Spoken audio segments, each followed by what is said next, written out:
तर फिशरसाठी ऑपरेशन करण्याची गरज नसते. फिशर हे औषधांनी पूर्ण बरे होतात.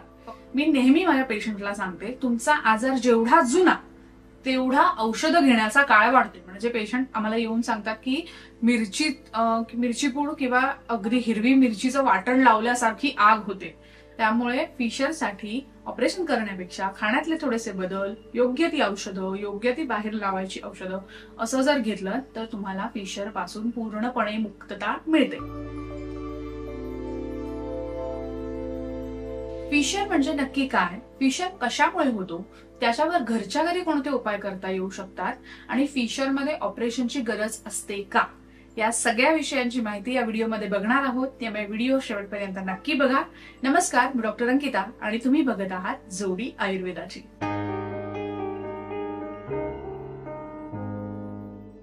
तुम्ही जर आमचे व्हिडिओ नेहमी पाहत असाल तर पाईल्स वरती मी जवळजवळ 3-4 व्हिडिओ केलेले आहेत आणि त्या प्रत्येक व्हिडिओमध्ये मी सांगितलेलं आहे की फिशर, पाईल्स आणि फिस्टुला या 3 वेगवेगळ्या गोष्टी आहेत.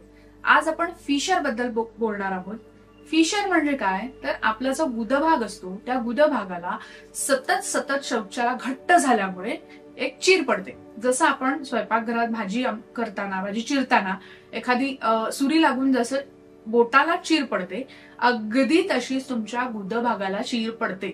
आणि त्या चीर पडलेली जेव्हा ती फ्रेश असते तेव्हा त्यातनं जेव्हा तुम्ही शौचाला जाता तेव्हा रक्त पडतं आणि असं अनेक दिवस तसंच राहिलं अनट्रीटेड, म्हणजे त्याच्यावर तुम्ही काही औषधच घेतली नाही, तर त्याच्यामुळे सतत रक्त पडल्यामुळे हळूहळू करून ती चीर मोठी होते आणि ती जखम तयार होते आणि अनेक वर्ष जर का ती तशीच राहिली तर त्याचे पुढे जाऊन पाईल्स डेव्हलप होतात, ज्याला इंटरनल पाईल्स असं म्हणतात. काही जणांना ते एक्सटर्नल पाईल्स मध्ये कन्व्हर्ट होतात. त्यामुळे जर का तुम्हाला असा काही त्रास जाणवत असेल की कापल्यासारखं, शौचाला गेल्यानंतर कापल्यासारखं दुखतंय, रक्त पडतंय किंवा जळजळ होते खूप, तर तुम्ही जवळच्या वैद्यांकडे जाऊन पहिल्यांदा तपासून घ्या. जर तुम्हाला फिशर झालं असेल तर ते साध्या औषधांनी, अगदीच नवीन फिशर असेल म्हणजे 1-2 दिवसात झालेलं फिशर असेल तर ते नुसतं, आमच्याकडे एक औषध आहे जे आम्ही प्रत्येक पेशंटला देतो, कोकम तेल युक्त शतधौत घृत, नुसतं ते क्रीम जर का तुम्ही लावलं तर त्याने अगदी 2-3 दिवस नुकतेच झालेले फिशर लगेचच बरे होतात. जवळजवळ 3 ते 4 दिवसामध्ये ते फिशर बरे झालेले आम्ही पाहिलेले आहेत. पण जर तुम्हाला फिशर होऊन काही दिवस झालेत, म्हणजे समजा आठवडा 15 दिवस झालेत, अशा वेळेला मात्र त्या औषधाबरोबरच तुम्हाला काही पोटातून औषधं घ्यावी लागतात जेणेकरून ते फिशर लवकर बरे होतील.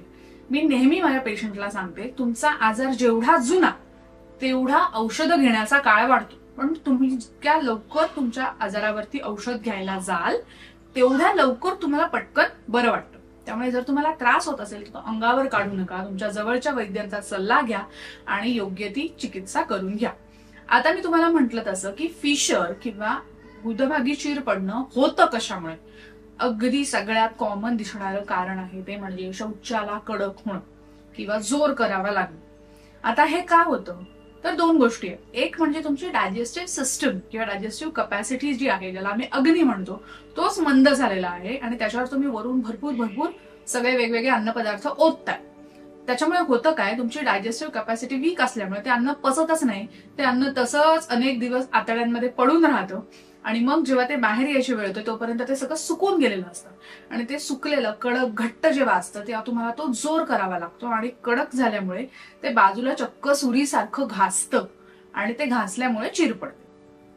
दुसरं कारण काय असतं, तर तुमच्या आहारामध्ये तुम्ही कोलेस्ट्रॉल वाढेल या भीतीने स्नेह पदार्थ कमी केलेले असतात. म्हणजे तेल एक वेळ मी समजू शकते की तेल खूप खाल्लं तर कोलेस्ट्रॉल वाढू शकतं, पण तुमच्या आहारामध्ये जर का तुपाचं प्रमाण योग्य ठेवलं, योग्य प्रमाणात स्नेह म्हणजे स्निग्धांश शरीरात गेले तर त्यामुळे विटामिन्सचं ऍब्झॉर्प्शन सुद्धा चांगलं होतं आणि मळाला एक स्निग्धता मिळते आणि त्यामुळे सॉफ्टली स्टूल्स पास होतात. तुम्हाला सकाळी शौचाला जाऊन आल्यानंतर कोणत्याही प्रकारचा त्रास जाणवत नाही. त्यासाठी काय करायचं, तर दिवसभरात साधारण 4 ते 5 चमचे तूप खायचं आहे. कसं खायचं, तुम्ही पोळीला लावून खा, भातावर घेऊन खा, वरण भात, आमटी भात खाता त्याच्यावर तूप घेऊन खा. दूध प्यायची सवय असेल तर दुधातून एखाद चमचा तूप घेऊन खा किंवा अगदी गरम पाण्यात, म्हणजे कोमट गरम पाण्यामध्ये सुद्धा 1 चमचा तूप घालून प्यायला तरी सुद्धा चालेल. पण शरीरामध्ये 4 ते 5 चमचे तूप गेलं पाहिजे.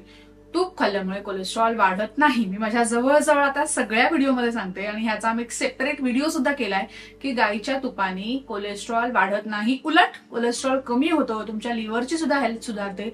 तो व्हिडिओ तुम्ही नक्की बघा, त्यात तुम्हाला तुपाचे फायदे समजतील आणि तुम्ही तुमच्या आहारामध्ये तुपाचा समावेश करायला सुरुवात करा. आता तुम्हाला मी सांगितलं की होतं कशामुळे, फिशर किंवा गुदभागाला चीर कशामुळे पडते, ही 2 कारण मी तुम्हाला सांगितले. आता त्याची लक्षणं काय असतात, जशी मी आता मगाशी म्हणाले की तीच लक्षणं आहेत. गुदभागाला जेव्हा चीर पडते तेव्हा त्यातनं सुरुवातीच्या जेव्हा ती फ्रेश वुंड नसते, जसं आपल्याला नुकतंच कापलेलं असतं हाताला, तेव्हा त्यातनं रक्त येतं. अगदी तसं जेव्हा गुदभागाची चीर किंवा फिशर फ्रेश असतं तेव्हा सुरुवातीचे 1-2 दिवस त्यातून ब्लिडिंग होतं. म्हणजे तुम्हाला असं जाणवेल की शौचाला लागून थोडंसं रक्त पडतंय किंवा शौच पास केल्यानंतर, स्टूल्स पास केल्यानंतर 1-2 थेंब रक्त पडतंय, याचा अर्थ तुम्हाला तिथे चीर गेलेली आहे. दुसरं लक्षण असं असतं की तिथनं जेव्हा तुम्ही मोशन्स पास करता, शौच पास करता, तेव्हा तुम्हाला खूप जळजळ होते. म्हणजे पेशंट आम्हाला येऊन सांगतात की मिरची पूड किंवा अगदी हिरवी मिरचीचं वाटण लावल्यासारखी आग होते. अशा प्रकारची जळजळ होत असेल, दुखत असेल, तर ते सुद्धा नवीन तयार झालेल्या फिशरचं लक्षण आहे. आणखीन एक लक्षण फिशरमध्ये दिसतं ते म्हणजे शौच व्हायच्या आधी, शौच पास करताना आणि शौच झाल्यानंतर हा पूर्ण जो काही वेळ असतो, म्हणजे साधारण 1 ते 2 तासाचा, तोपर्यंत खूप वेदना असतात. पेशंटला बसता सुद्धा येत नाही. म्हणजे पेशंट असं सांगतात की व्हायच्या आधी, झाल्यानंतर आम्ही एक 1-1.5 तास फक्त फेऱ्या मारत असतो, कारण बसवतच नाही, बसलं की दुखतं. ही सगळी जर का लक्षणं असतील तर तुमच्या जवळच्या वैद्यांकडे लवकरात लवकर संपर्क साधा आणि तपासून घ्या. जर तुम्हाला फिशर झालेला असेल तर साधं कोकम तेलयुक्त शतधौत घृत तिथे लावल्यानंतर, नवीन फिशर असेल तर अगदी 3-4 दिवसात पूर्ण बरी होते आणि काही आठवडे, काही महिने झाले असतील तर मात्र थोडासा वेळ लागतो. काही प्रसंगी, काही पेशंट्समध्ये पोटातून सुद्धा औषधं द्यावी लागतात. काही वर्ष जुने फिशर सुद्धा आम्ही पाहिलेले आहेत. आता रिसेंटच 1-2 केसेस आम्ही बघितल्या की ज्यांना 6-6, 7-7 वर्ष फिशर होते, पण त्यांचं नशीब इतकं चांगलं होतं की त्यांचं वर्क असं खूप वेळ बसण्यासारखं किंवा खूप वेळ उभं राहणारं, आणि त्याच्यानंतर त्यांची डायजेस्टिव्ह कॅपॅसिटी सगळं सुधारलेलं असल्यामुळे त्या पाईल्समध्ये कन्वर्ट झाले नव्हते. पण जनरली 1-2 वर्ष जुना जर का फिशर असेल तर तो पाईल्समध्ये कन्वर्ट होतो. त्यामुळे अशा केसमध्ये सुद्धा फक्त पोटातून औषधं दिली आणि कोकम तेलयुक्त शतधौत घृत लावायला दिलं, त्याच्यानंतर अगदी 6 आठवड्यांमध्ये, म्हणजे साधारण 1.5 महिन्यामध्ये तो पेशंट पूर्ण बरा झाला. ते फिशर निघून पण गेलं आणि पेशंटला सांगितलं होतं की एवढं जुनं फिशर आहे तर आपण ऑपरेशन करून टाकूया. तर फिशरसाठी ऑपरेशन करण्याची गरज नसते. फिशर हे औषधांनी पूर्ण बरे होतात. फक्त पोटातून औषधं आणि लावायची औषधं अशी दोन्ही घ्यावी लागतात. जेवढा जुना फिशर असेल तेवढे जास्ती दिवस औषध घ्यावं लागतं, पण फिशर औषधांनी पूर्णपणे बरे होतात. त्यासाठी ऑपरेशनची गरज नाही. ऑपरेशन करून त्याचा रिकरन्स होणारे पेशंट पण आम्ही पाहिलेत. म्हणजे एक वयस्कर आजी होत्या, त्यांनी घाबरून जाऊन की रक्त पडतंय, दुखतंय म्हणून त्यांनी घाबरून जाऊन ऑपरेशन केलं. पण त्यांचा मेन हेतू जो होता की त्यांना पचतच नव्हतं खाल्लेलं आणि कॉन्स्टिपेशन होत होतं वारंवार. ते ऑपरेशन झाल्यानंतर महिनाभर त्यांनी पोट साफ होण्याचं औषध घेऊन त्यांना सॉफ्ट स्टूल झाले.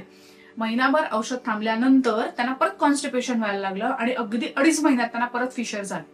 त्यामुळे फिशरसाठी ऑपरेशन करण्यापेक्षा खाण्यातले थोडेसे बदल, योग्य ती औषधं, योग्य ती बाहेर लावायची औषधं असं जर घेतलं तर तुम्हाला फिशर पासून पूर्णपणे मुक्तता मिळते. तुमच्या आसपास कोणी असे पेशंट असतील ज्यांना फिशरचा किंवा गुदभागी चीर पडण्याचा त्रास असेल तर त्यांच्यापर्यंत हा व्हिडिओ नक्की पोहोचवा. हा व्हिडिओ कसा वाटला हे आम्हाला कमेंट बॉक्समध्ये लिहून कळवायला अजिबात विसरू नका. व्हिडिओ आवडला असेल तर तुमचे नातेवाईक, मित्रमंडळी यांच्यासोबत नक्की शेअर करा. आमच्या फेसबुक पेजला लाईक करा आणि युट्यूब चॅनलला सबस्क्राईब करा. धन्यवाद.